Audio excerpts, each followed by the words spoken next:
말씀 다 같이 읽겠습니다. 여호수아가 죽은 후에 이스라엘 자손이 여호와께 여쭈어 이르되 우리 가운데 누가 먼저 올라가서 가나안 족속과 싸우리이까? 여호와께서 이르시되 유다가 올라갈지니라. 보라, 내가 이 땅을 그의 손에 넘겨 주었노라 하시니라. 유다가 그의 형제 시므온에게 이르되 내가 제비 뽑아 얻은 땅에 나와 함께 올라가서 가나안 족속과 싸우자. 그리하면 나도 내가 제비 뽑아 얻은 땅에 함께 가리라 하니, 이에 시므온이 그와 함께 가니라. 유다가 올라가매 여호와께서 가나안 족속과 브리스 족속을 그들의 손에 넘겨주시니 그들이 베색에서 10,000명을 죽이고 또 베색에서 아도니베색을 만나 그와 싸워서 가나안 족속과 브리스 족속을 죽이니 아도니베색이 도망하는지라. 그를 쫓아가서 잡아 그의 엄지손가락과 엄지발가락을 자르매 아도니베색이 이르되 옛적에 70명의 왕들이 그들의 엄지손가락과 엄지발가락이 잘리고 내 상 아래에서 먹을 것을 줍더니 하나님이 내가 행한 대로 내게 갚으심이로다 하니라. 무리가 그를 끌고 예루살렘에 이르렀더니 그가 거기서 죽었더라. 유다 자손이 예루살렘을 쳐서 점령하여 칼날로 치고 그 성을 불살랐으며 그 후에 유다 자손이 내려가서 산지와 남방과 평지에 거주하는 가나안 족속과 싸웠고 유다가 또 가서 헤브론에 거주하는 가나안 족속을 쳐서 세세와 아히만과 달메를 죽였더라. 헤브론의 본 이름은 기럇 아르바였더라.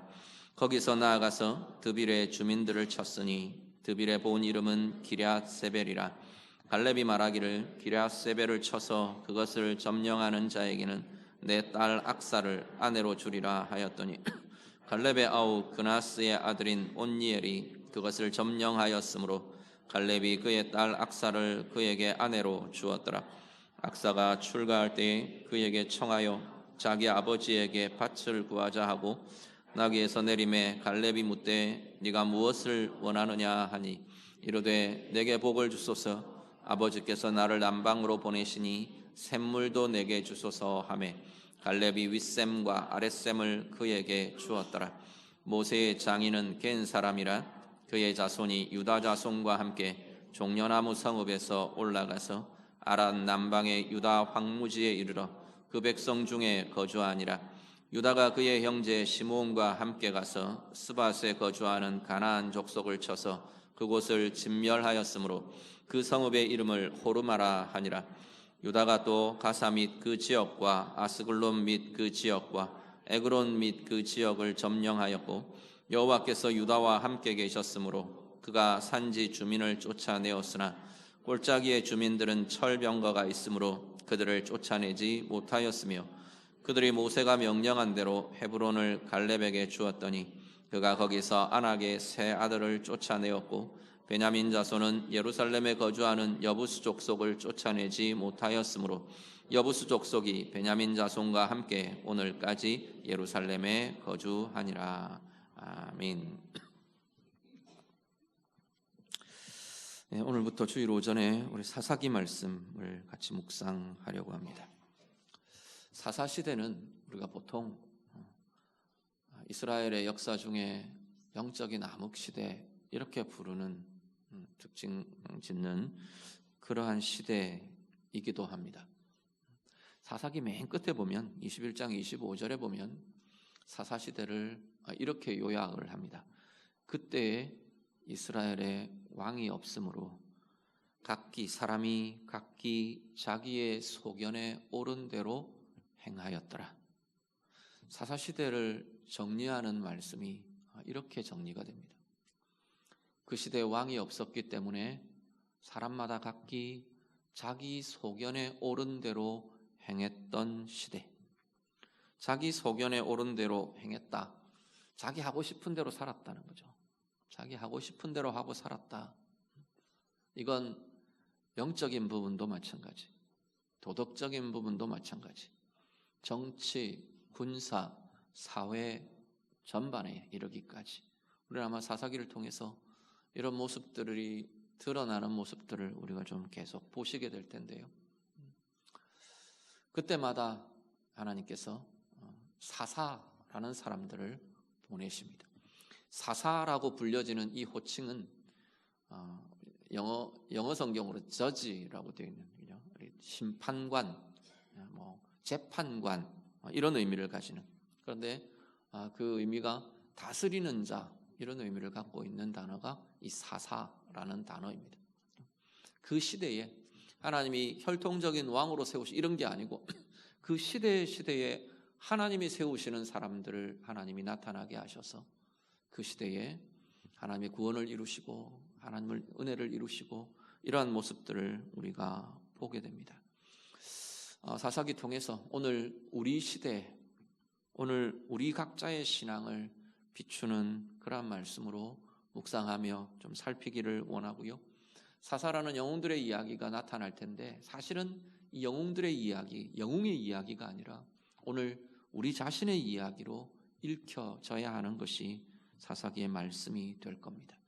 그 영웅들의 이면에 있는 연약함도 보고 그 시대의 아픔과 상함도 우리가 같이 보시게 될 거고, 우리가 오늘 내가 하나님 앞에서 붙들어야 될 것이 뭔지, 회복해야 될 자리가 뭔지, 또 오늘 내가 하나님 앞에 쓰임받아야 할 그러한 자리가 어떤 것인지 말씀 통해서 우리가 함께 보며 나누는 그러한 시간들이 될 수 있기를 간절히 바랍니다. 이스라엘은 출애굽 이후 40년 광야 생활을 보내고 이제 여호수아의 인도로 가나안 땅을 정복하는 정복의 전쟁을 쭉 치러갑니다. 여기까지가 여호수아의 말씀이죠. 그러면서 여호수아 뒷부분에 오면 이스라엘 각 지파에게 땅을 분배합니다. 제비를 뽑아서 하나님의 명령대로 말씀대로 각 지파들에게 유다 지파는 여기, 에브라임 지파는 여기 이런 식으로 땅이 분배가 됩니다. 여호수아의 사역은 거기까지인 것 같아요. 그렇게 땅을 분배하고 여호수아는 죽음을 맞습니다.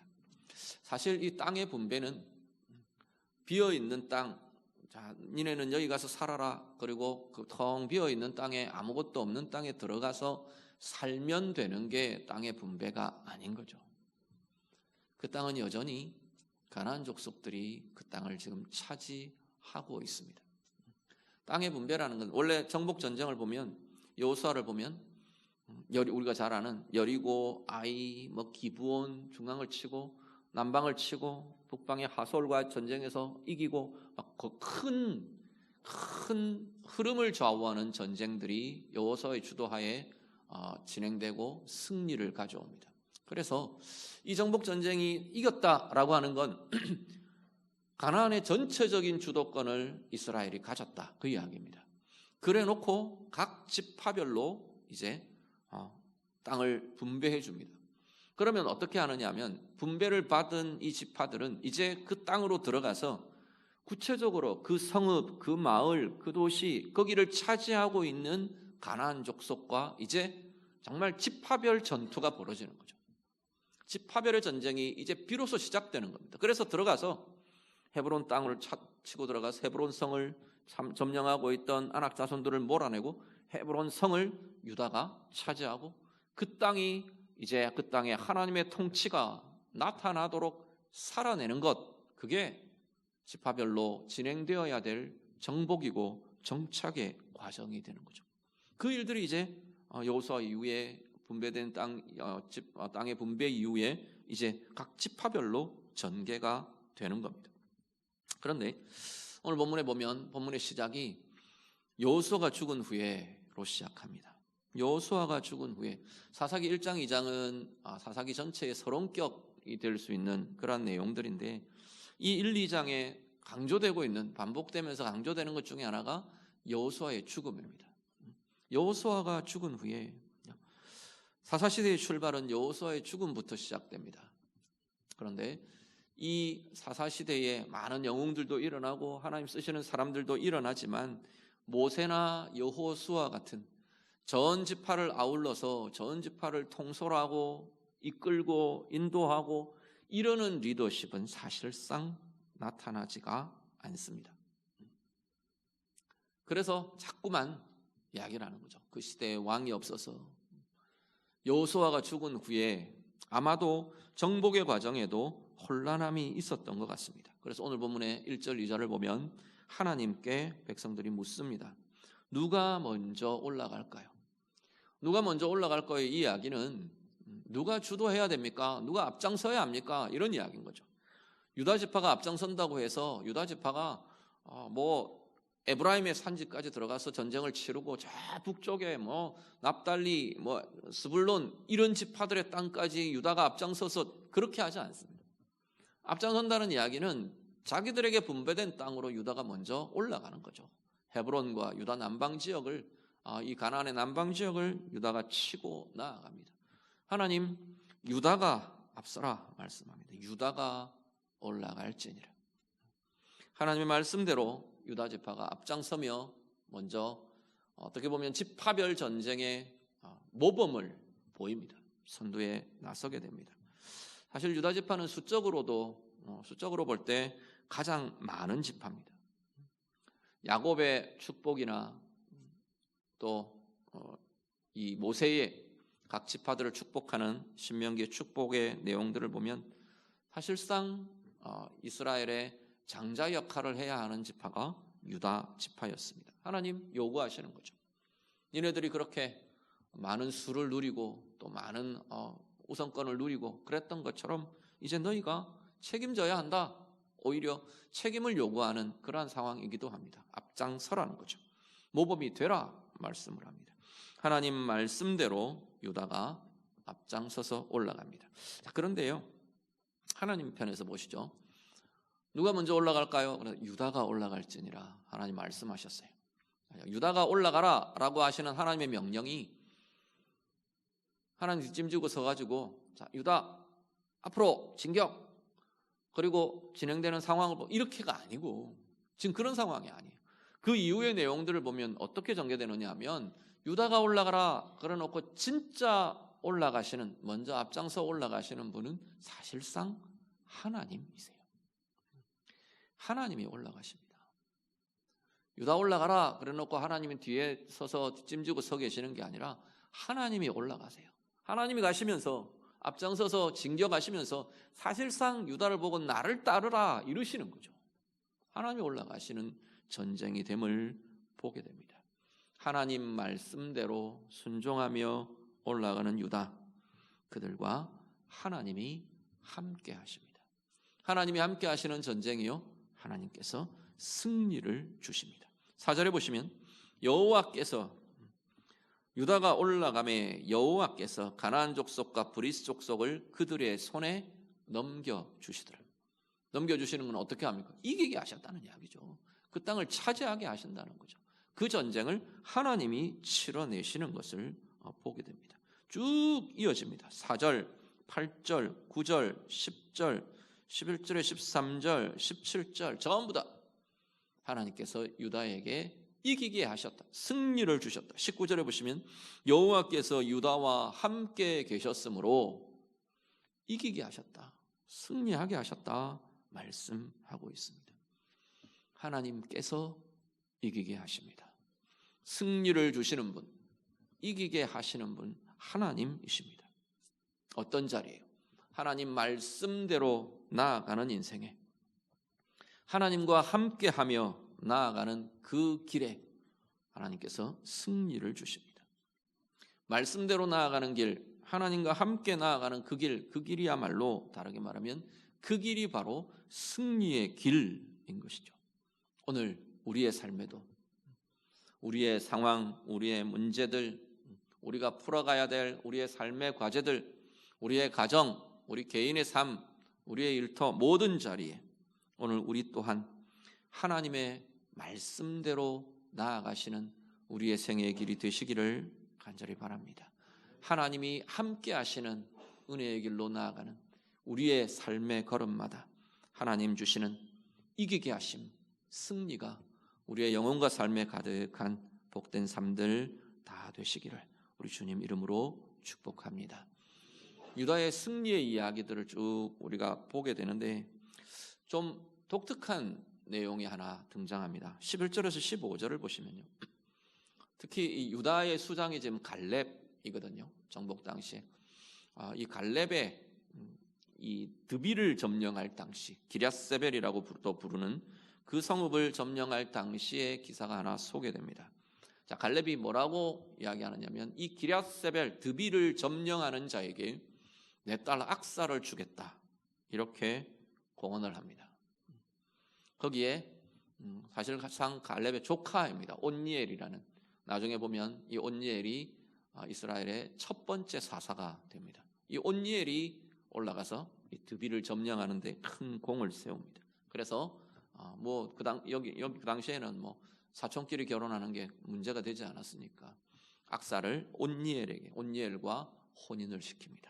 자, 이 과정을 보면 어떤 게 두드러지느냐면 이 악사라는 여인이에요.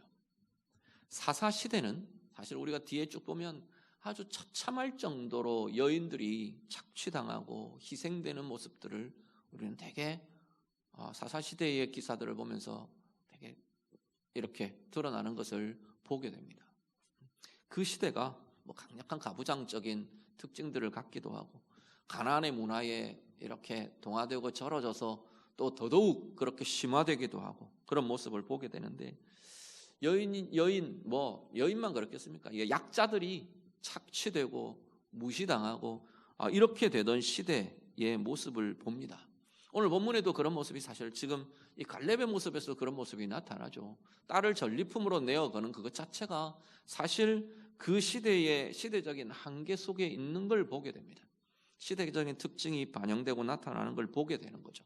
그럼에도 불구하고 갈렙은 사실 평생을 하나님 앞에서 신실함과 충성됨으로 하나님의 뜻이 어디에 있는지를 고민하며 다루어내던 이가 사실은 갈렙이었죠. 이 갈렙이라는 하나님의 의와 하나님의 은혜가 나타나는 통로가 되는 사람 아래에서 이 악사는 자신의 이름으로 불려지는 존중받는 모습을 보게 됩니다. 오늘 우리들이야 당연히 여인들 이름으로 불리는 게 당연하죠. 그런데 성경에 보세요. 이 구약의 시대, 특히 이 사사 시대에는 이름으로 불려지는 여인들이 흔치 않습니다. 사사기에 등장하는 여자 사사 우리 드보라 정도 이름으로 불려질까? 이름으로 불려지는 여인은 거의 찾아보기가 쉽지 않습니다. 그런데 이 악사라는 이 여인은 이름으로 불려집니다. 이름이 불려진다는 것은 인정받는다는 이야기예요. 존중받는다는 이야기예요. 존귀하게 대접받는다는 이야기죠. 한 존재로, 한 개체로, 한 인생으로 존중받는다는 거죠. 이 시대적인 한계 속에서도, 시대적인 이 여러 약함들 속에서도 그 시대의 특징과는 아주 대조되는 모습이 악사의 인생에 나타나는 거죠.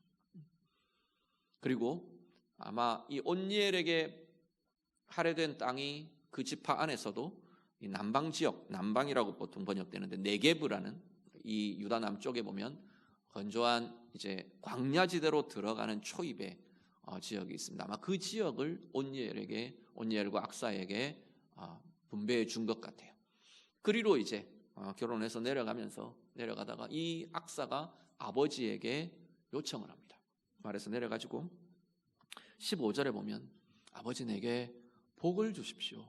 이 복은 선물이라고도 번역될 수 있습니다. 아버지 내게 선물을 좀 주십시오. 뭐 줄까? 그러죠. 그러니까 샘을 주십시오. 사실 이 네게브 지역은 샘이 절대적입니다. 우물, 브엘세바 이런 이름들 우리 많이 들으시죠. 우물을 중심으로 우물을 중심으로 마을이 형성되고 도시가 형성되고 그럴 정도로 이 샘은 그 지역에 굉장히 중요한 것입니다. 샘을 좀 주십시오. 그렇게 이야기합니다. 샘을 달라는 이 딸의 요구에 흔쾌히 아마도 미처 생각을 못했던 것 같기도 해요. 온니엘도 이 갈렙도 미처 그 지역의 샘의 중요성이나 이런 걸 생각하지 못했던 것도 같아요. 내어줍니다. 샘을 윗샘뿐 아니라 아랫샘도 그에게 주었다. 넘치도록 요구에 그 필요를 넘치게 채워주는 그러한 모습을 보게 됩니다. 자, 이렇게 보시면 하나님의 의가 있고 하나님의 갈렙이라는 하나님의 의를 행하는 그 하나님의 사람, 하나님의 은혜를 나타내고 하나님의 의에 신실하게 충성되게 행하던 그 사람, 그 사람의 리더십 아래에 있는 하나님의 의 아래에, 하나님의 은혜 아래에 있는 곳에 나타나는 것이 존중받으며 서로 존중하며 안전함을 이루어가며 필요를 요구할 수 있고 그 필요에 하나님이 합당하게 더하여 채우시는 은혜의 충족을 보게 되는 거죠. 구하는 것보다 더 풍성하게 채워주는 은혜를 누리고 있는 것을 보게 됩니다. 오늘 우리의 삶이요, 하나님의 의 아래, 하나님의 은혜 아래 머무는 우리의 삶들이 될 수 있기를 간절히 바랍니다. 그래서 그 삶이 존중받고 존귀함에 은혜가 나타나고, 보면 우리 자녀들 이렇게 볼 때 그런 이야기들 참 많이 합니다. 가정에서 사랑을 많이 받고 존중을 많이 받는 정말 존귀 대접받는, 물론 뭐 너무 귀해서 좀 요즘은 좀 왜곡된 형태의 그러한 모습도 나타나긴 합니다. 그렇지만 건강한 사랑을 충분히 받고 존귀 대우받는 그러한 자녀들이 사실 밖에 나가도 인정받고 대접을 받습니다. 물론 자기들이 어떻게 하느냐에 되게 중요합니다. 그런데 그것을 뛰어넘은 사람들의 존중을 받는 것을 우리가 참 많이 보게 됩니다. 하나님의 의 아래, 하나님 은혜 아래, 건강한 은혜 아래 머무는 그 인생들, 오늘 우리의 삶에 그래서 안전하고 그래서 존중받고, 그 안전이 물리적으로도 안전하고 정서적으로도 안전하고 우리의 필요가 넘치도록 풍성하게 공급받으며 채움받는 귀한 은혜의 인생을 살아가는 우리 모두가 다 될 수 있기를 우리 주님 이름으로 축복합니다. 유다의 승리가 이어집니다. 그런데 1장 우리 오늘 읽으신 1절부터 21절까지는 유다가 올라갔다, 하나님이 함께 하셨다, 이기게 하셨다, 그 이야기로 쭉 가득하게 채워집니다. 그런데 부분을 보시면 그럼에도 불구하고, 이 승리에도 불구하고 우리의 마음에 왠지 찝찝하고 좀 이렇게 남겨지는, 그늘 같은 남겨지는 그러한 모습들이 부분 등장하는 것을 보게 됩니다. 4절에서 7절을 보시면 유다가 베색이라는 곳을 칩니다. 베색의 이 왕인 아도니베색은 아마 베색 그 지역의 왕이었던 것 같아요. 이 아도니베색을 쳐서 이깁니다. 그리고 아도니베색이라는 이를 포로로 잡습니다. 포로로 잡고 나서 유다 지파에서 어떻게 행하느냐면 엄지손가락과 엄지발가락을 자릅니다. 그랬는데 이 아도니베색이 그 엄지가락들이 다 잘려지고 나서 아도니베색이 고백을 하는데 7절에 보시면, 야, 내가 옛날에 내가 이 짓을 저질렀는데, 이렇게 이야기합니다. 내가 70명의 왕들을 정복하고 이 왕들의 엄지가락들을 내가 자르고 내 상 밑에서 주워 먹게 모욕을 주고 수치를 주고 그렇게 내가 잔인하게 행했었다 이야기하는 거죠. 그랬는데 이제 내가 당하네. 하나님이 내가 행한 대로 갚으셨다. 하나님의 행함으로 고백을 합니다. 그런데 한번 보시죠.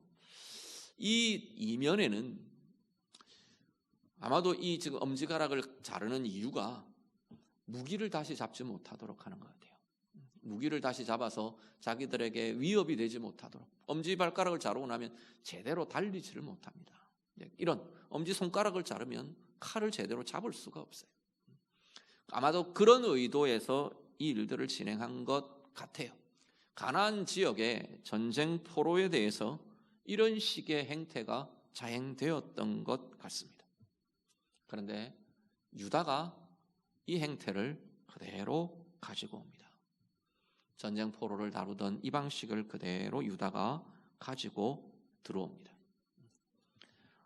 앞에 보시면 하나님이 이기게 하셨습니다. 하나님이 승리를 주셨습니다. 하나님이 주시는 승리를 거둔 유다는 가나안의 방식대로 이들을 처리합니다. 은연중 알게 모르게 지금 가나안의 문화, 가나안의 방식이 지금 유다에게 계속 스며들고 있는 것을, 이스라엘에 지금 스며들고 있는 걸 우리가 보게 됩니다. 하나님께서는 이스라엘에게 가나안을 정복하도록 하시는 하나님의 중요한 이유가 두 가지가 있는데, 하나는 뭐냐면 아브라함에게 주신 약속이에요.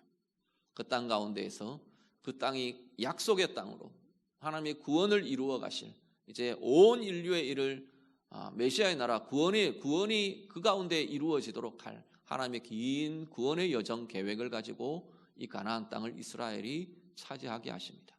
또 하나는 뭐냐면 이 가나안 땅에 지금 살고 있는 가나안 족속들, 가나안 백성들, 이들이 불의함으로 악함으로 가득하기 때문에, 그래서 그들에 대한 하나님의 심판으로 이스라엘을, 이 가나안 땅을 치고 정복하게 하십니다. 이 두 가지의 내용이 그대로 하나님께서 이스라엘에게 제시하고 있는 가나안 정복의 이유입니다. 자, 그런데요, 이 불의와 악이라고 하나님 앞에서의 악함과 불의로 가득한 이 가나안 땅의 이 모습을 심판의 통로가 되는 이스라엘이 그대로 지금 답습을 하고 있는 거죠. 그 땅에서 그들과 동화되어 가고 있는, 가나안의 방식에 동화되고 있는, 그 가치에, 그 문화에 물들고 같아져 가고 있는 이스라엘의 모습을 우리가 보게 되는 거죠.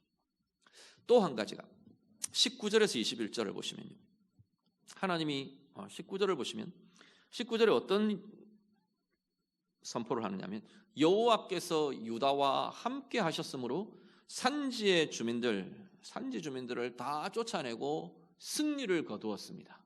그런데 하반절에는요, 그것과 아주 대조되는 표현이 나옵니다. 그런데 골짜기의 주민들은 철병거가 있으므로 그들을 쫓아내지 못했습니다. 한번 생각해 보시죠.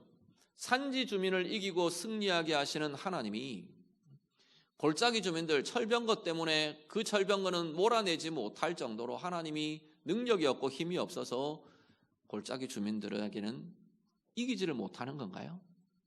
아니요. 문제는 이스라엘의 문제예요. 이 유다의 문제예요.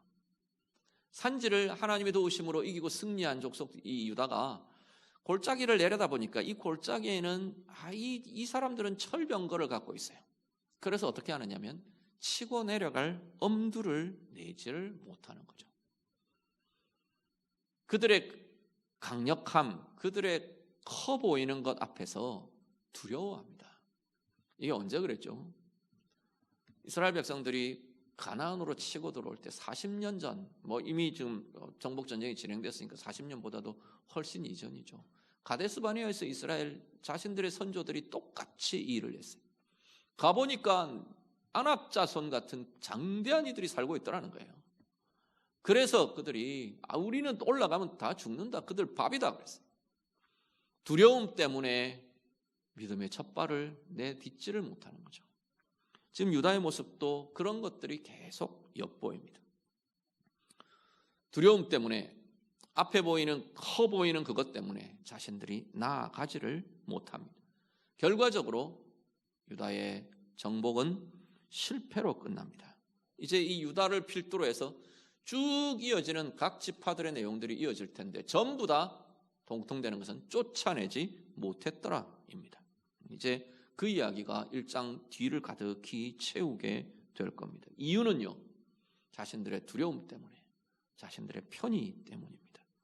오늘 우리들 보시죠. 오늘 우리의 인생에 승리나 성공이나 업적이나 좋은 결과들, 이것보다 그거 중요하죠.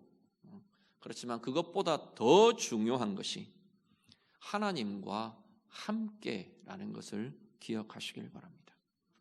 하나님의 의가 이루어지도록, 하나님의 방법으로 하나님의 의가 행해지고 나타나도록, 이것이 일시적으로 우리에게 보여지는 성공이라는 것과 그것보다도 훨씬 우리가 정말로 중요시하고 정말로 붙들어야 될 자리라는 것을 기억하실 수 있기를 바랍니다.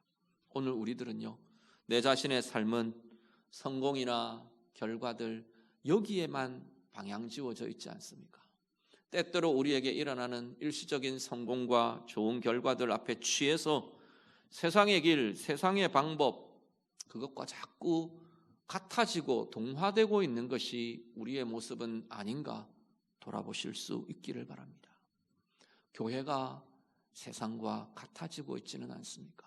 이 시대에 하나님의 백성이 세상의 방식과 세상의 가치와 세상의 문화와 세상의 길과 같아지고 있는 게, 하나님 모르는 그 방식, 하나님을 대적하는 그 길, 그 문화와 같아지고 있는 게 오늘 우리들의 모습은 아닌가 돌아보실 수 있기를 바랍니다.